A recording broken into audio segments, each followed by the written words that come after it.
This is Orson Welles, speaking from London.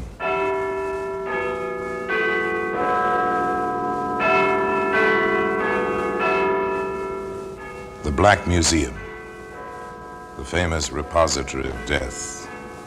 Here in the grim stone structure on the Thames, which houses Scotland Yard, is a warehouse of homicide, where everyday objects, an earthenware pot, a silver shilling, a typewriter ribbon, all are touched by murder.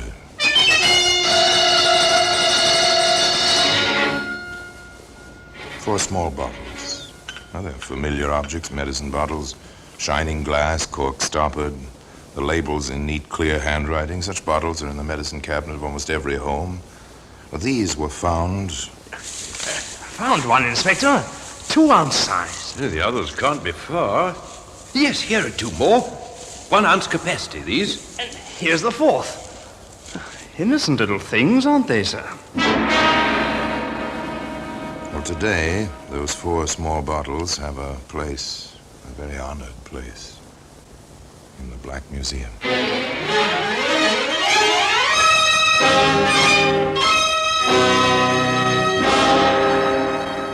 From the annals of the Criminal Investigation Department of the London Police, we bring you the dramatic stories of the crimes recorded by the objects in Scotland Yard's Gallery of Death, the Black Museum.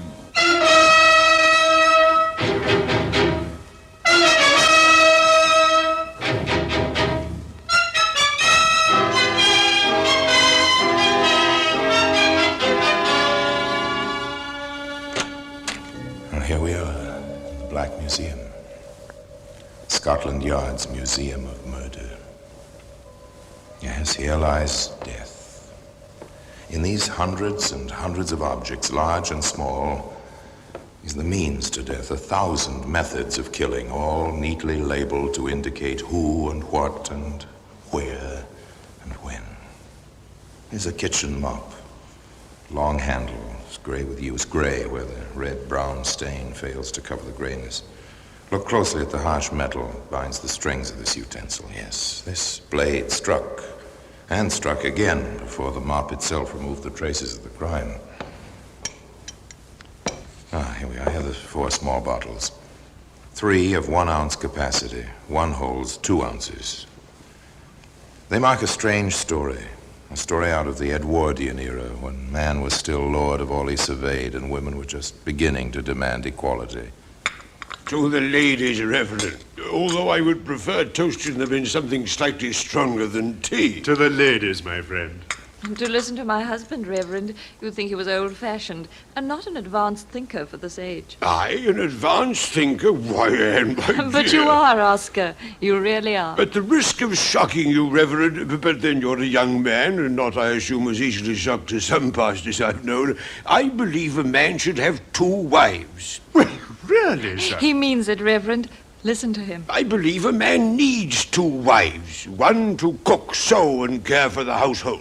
The other, to be a companion when a man needs intellectual stimulation, to lend beauty to the drawing room, and grace and wit. Then you would give the latter education. Exactly. And since I am not allowed 2 wives, I chose the latter.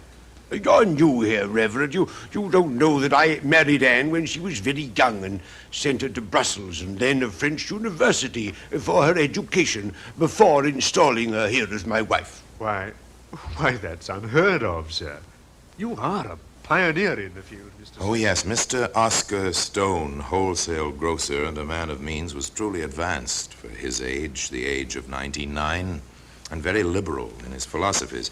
In fact, he was so considerate of his wife and of the difference between her age and his own that he encouraged rather than looked askance at her companionship with the Reverend Edgar Sweet, a much, much younger man than Mr. Stone himself.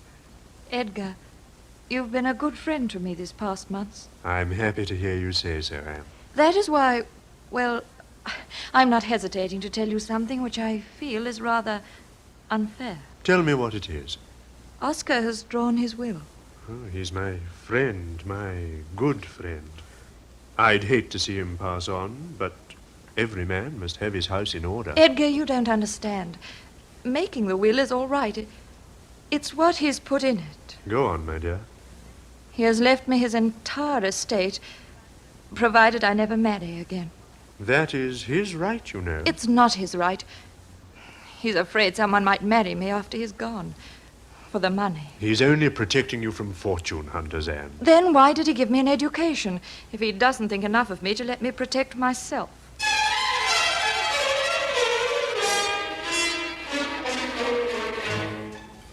A serpent in Eden? Perhaps. Perhaps not. But it is clear that the young lady had a will of her own and wanted to control her own destiny. In any case, the friendship ripened, not only between the two young people, but between Edgar and Oscar as well. Edgar, my friend, I'm not well. I saw a doctor today, and I am not well. I can't believe it. You look fine, fine. The debilitation of age. But you're not old. 55 isn't old. When you worked as hard as I have for almost 50 of those 55 years. Well, in any case, I've decided to take a rest. Excellent, Oscar. That's what you need. An extended vacation. I've made arrangements to go to the shore. A month at the sea ought to practically, well, rejuvenate me. I'll miss you. Our talks have been a great stimulus to my work. And I thought that, well, even pastors have vacations occasionally. Occasionally we do. Of course. So I reserved accommodations for you, along with Anne and myself. But I can't possibly afford... As my guest. You don't know how much I appreciate this, Oscar, but I couldn't accept this. Oh, I'm sorry. I thought you were alone, Oscar. I'm glad you came in, Andy. I was telling Edgar we're going to the shore for a month. Oscar, how nice. I'm insisting that Edgar come along as my guest. How can I accept such an invitation? Tell him you will find him as welcome as I will, Anne. Of course I'll find him welcome, Oscar. Edgar knows that. They compromised. Edgar came for weekends, the ripening of a friendship, or the growth of a triangle, the classic triangle, husband, wife, and the young man.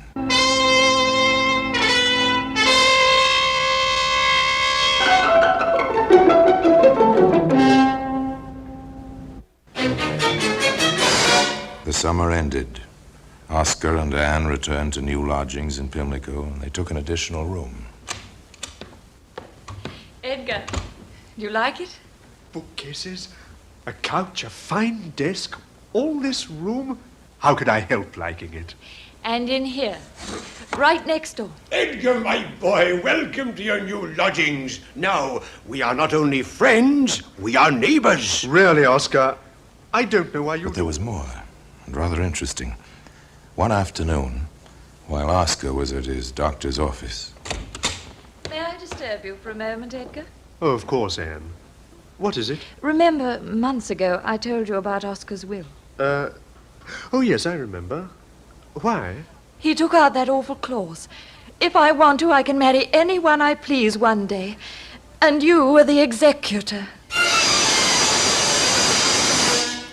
Everything was quite smooth, quite smooth. In fact, Oscar began to feel quite a bit better. At least he said so, and insisted that Edgar and Anne accompany him to a horse show. Why do you love horses so, Oscar? Perhaps because I always wanted to ride and never learned. Oh, there's a fine animal. He must be at least 16 hands high. Edgar, why don't you take Anne to the stalls to see her favorites? I'll just sit here a while. I guess I'm not as strong as I thought I was. Will you, Edgar, please? You think you'll be all right here alone, Oscar? It's a picture, isn't it? The elderly husband sitting on the bench watching the two young people stroll away. What are his thoughts as he sees them disappear in the crowd? What would his thoughts have been if he'd heard their conversation? I'm dreadfully worried about Oscar. He seems much better. Seashore did him good. Seems is the word. He's not really. Anne, what are you telling me? That his doctor has confided to me. Oscar may not live out the year. The next morning, there were signs that Anne's words might become the truth. She sent for the doctor, a youngish man named Richards, who lived some half a mile from the lodgings. I don't like this, Mrs. Stone, not at all. Oh, dear. You stop frightening my wife, young man. The truth, sir, is the truth. You're not well. Your stomach's in very bad shape. Now I shall prescribe for you, and your wife will see that you take your medicine, won't you, Mrs. Stone? Oh, of course, Doctor. The young doctor was very certain, but not Oscar. His pain continued. Anne was obviously very upset.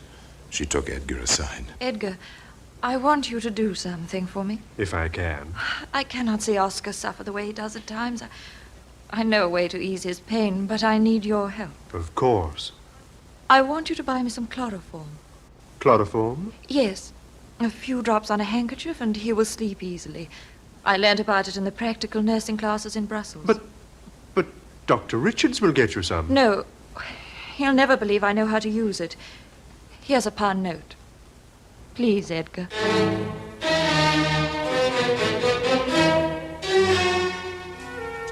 Edgar went to the nearest chemist shop.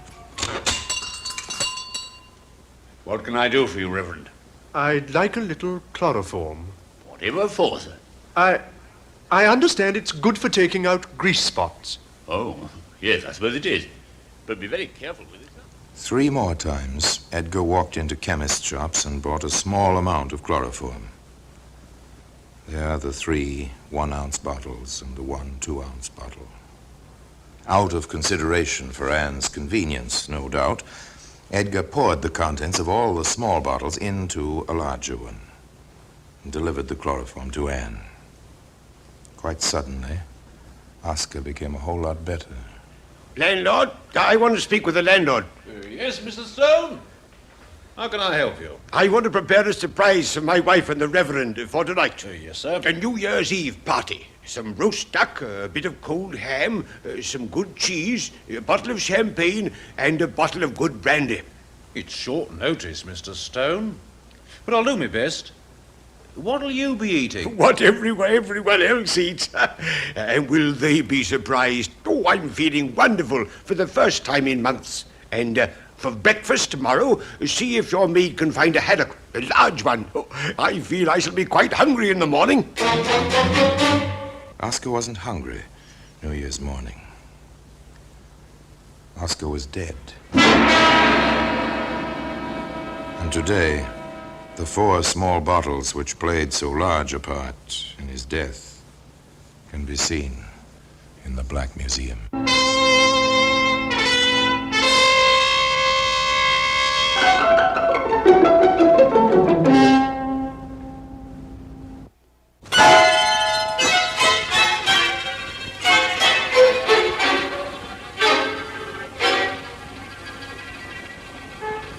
It was a sad New Year's Day for Anne Stone and a bewildering day for the Reverend Edgar Sweet.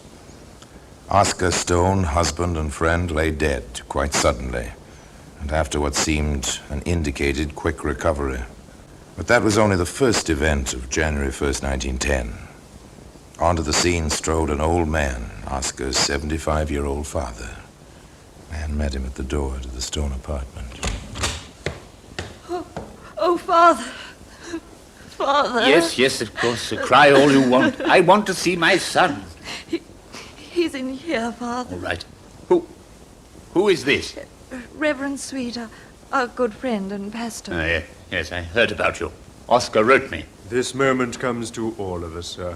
We can only pray for courage. I've got courage. What I want is facts. I'll see my boy now. It looks as if he died in his sleep. He did. So peacefully. I didn't realize it until morning. You were a good boy, Oscar. I shouldn't be outliving you. Huh? There's a funny smell around his mouth. But the doctor said he had gastritis, Father. That's not what I smell. Are you having a post-mortem? Dr. Richards asked for permission to do one. Richards? Who's he? The family doctor, Mr. Stone, a fine young man. All right, if he wants to do it, all right. But I want my man there with him. Father, are you insinuating? I'm not insinuating anything. I just don't like the look of this. For his own protection, this Richards ought to have another man present, that's all. My boys know right. The second doctor arrived, and forthwith, behind locked doors, the autopsy was performed. In the landlord's parlor, Anne waited, with Edgar to give her support and courage. Presently, the door opened. Mrs. Stone, Yes, Dr. Richards. we are ready with our report. Did you find out anything? We're not certain as yet. Dr. Fletcher, your father-in-law's man, suggests Mr. Stone swallowed chloroform. Chloroform? Yes. Will you come upstairs and hear the report, please? Anne, Yes. did you... the chloroform I bought for you, that is... It's still in its bottle, Edgar. Don't worry, you don't even have to mention it. Shall we go upstairs now? The two young people went upstairs, but not hand in hand. There was a sudden reserve between them. In the room where the doctors and old Mr. Stone awaited them. This is Dr. Fletcher, my daughter-in-law, and Pastor Sweet. How do you do? As Dr. Richards was in charge of the case, perhaps he's the one to give you our official report. Oh, please do, Dr. Richards. It's a simple report. We are unable to find any natural cause of death. The contents of the stomach are suspicious. We're holding them for the coroner. Have you any particular suspicions, gentlemen? None which we care to state officially. You realize the room where death occurred must be sealed and its contents must not be touched. Oh, my purse is in there. It'll have to stay there. Oh, surely I may have my coat and a hat. I assume so. If Dr. Fletcher's present when you remove them.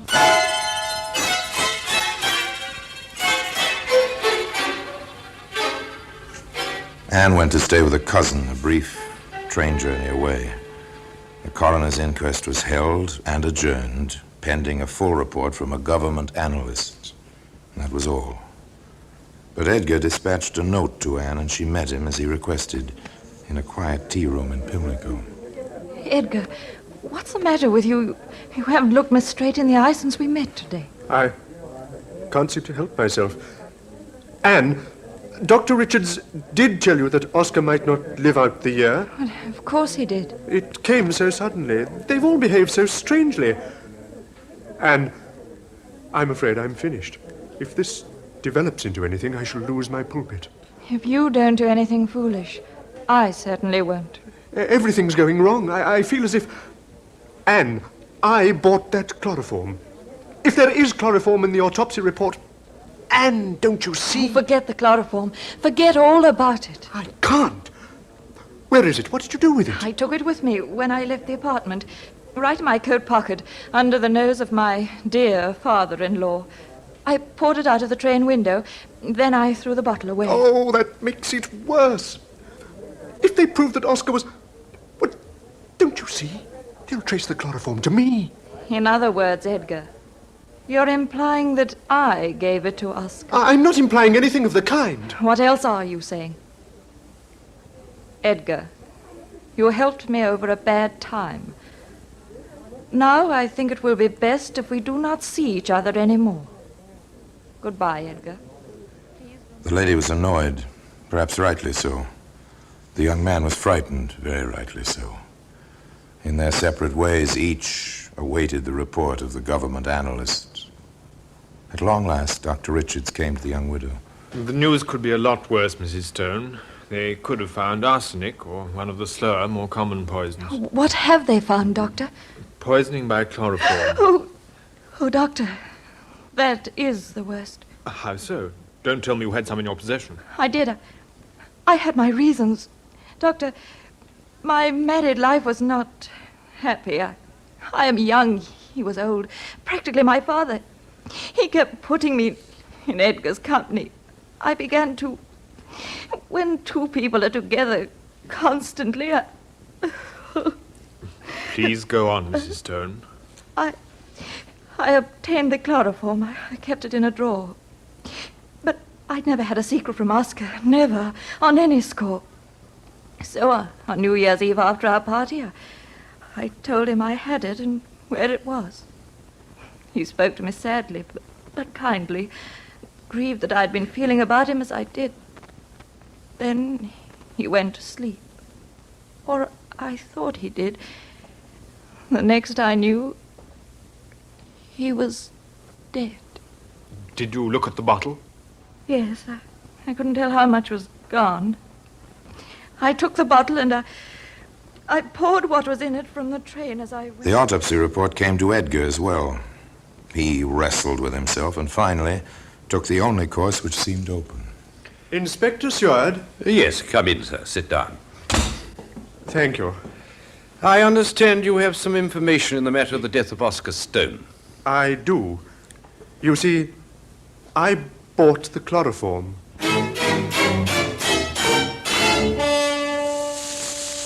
He should be in here somewhere, Sergeant. If the little parson is telling the truth. I'm sure he is. Let himself in for something with that woman, didn't he? It looks that way. Leave it to a woman every time. Grease spots, eh? Not bad for an amateur.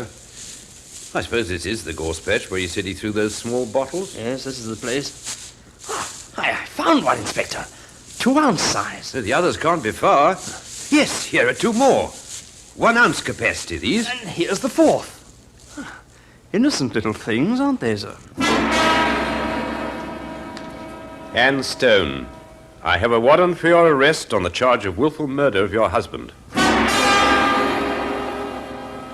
Edgar Sweet, I have a warrant for your arrest. You stand charged as an accessory before the fact in the murder of Oscar Stone. The trial took place at the next assizes.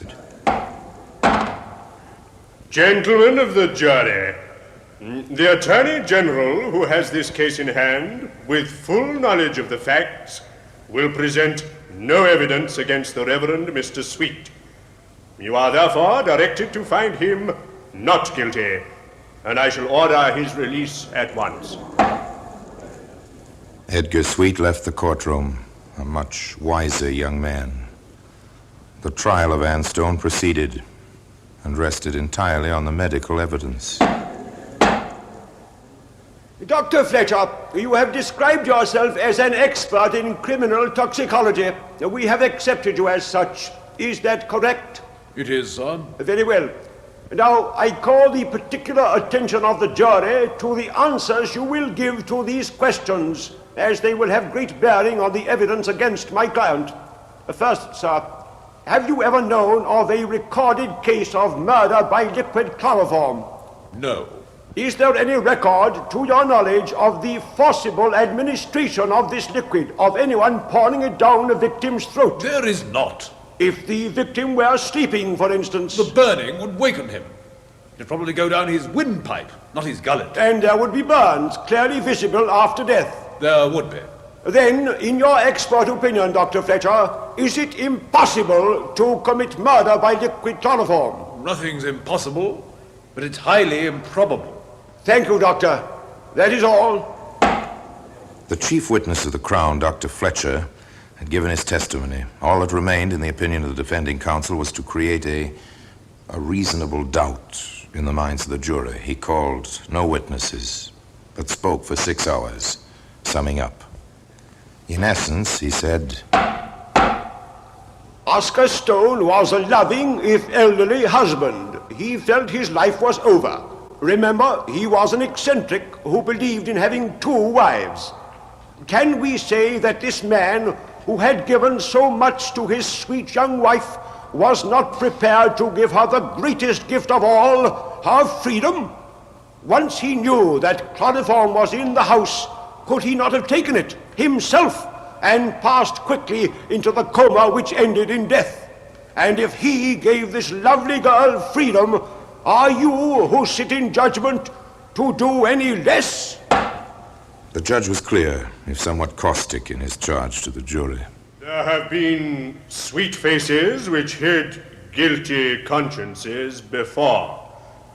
When a young wife and a young man are thrust into daily contact by a doting husband, strange events have a way of taking place.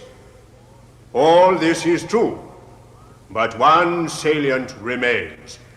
You may find this woman guilty as charged only if no reasonable doubt exists in your minds that she did commit the crime of which she stands. The jury deliberated for over 2 hours. They were 12 solemn men when they filed back into the jury box. Anne Stone rose to face them. The clerk asked for the verdict. The foreman rose and spoke clearly. We have considered the grave suspicions in this case, but find no evidence that would indicate who administered the poison to the victim. We find the accused, therefore, not guilty. But despite that perhaps surprising verdict of not guilty, the 4 famous small bottles can be seen today in the Black Museum.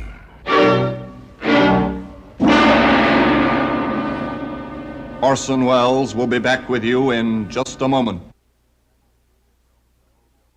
No double jeopardy. That's an ancient English law, no double jeopardy. One cannot be tried twice for the same offense. It was felt, therefore, that since Anne Stone had been acquitted, if she had committed this crime, she ought to tell the world how it had been done. But no. All that was heard thereafter from Anne Stone was a letter addressed to a defending counsel. It read as follows. Dear Sir Edward, I feel I owe my life to your earnest effort. I have not been a good woman, and my temptations have been terrible. But though I have not kept my vows, you will judge me mercifully. And there the case rests. Now until we meet next time in the same place and I tell you another story about the Black Museum, I remain as always obediently yours.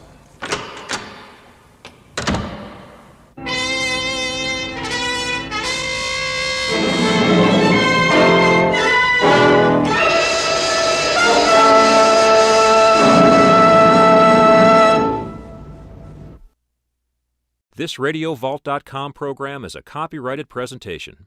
All rights reserved.